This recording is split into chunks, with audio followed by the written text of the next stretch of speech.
मंगिलो वरदान मंगिलो वरदान, माँ के शरण में जाके। मंगिलो में सिथ के सिंदूर बा चुटकी, आही बात सिथिए के सिंगार।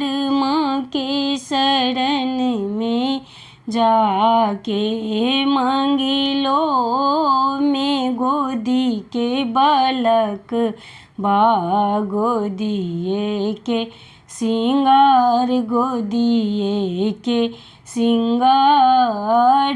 माँ के शरण में जाके मंगिलो में भाई भतीज बा नहीं रे परिवार, नहीं रे परिवार।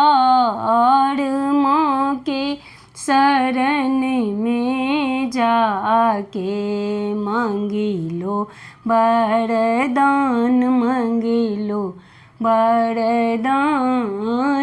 माँ के शरण में जाके मंगिलो में अन्न धन लक्ष्मी धनों के सिंगार, धनों के सिंगार। माँ के शरण में जाके।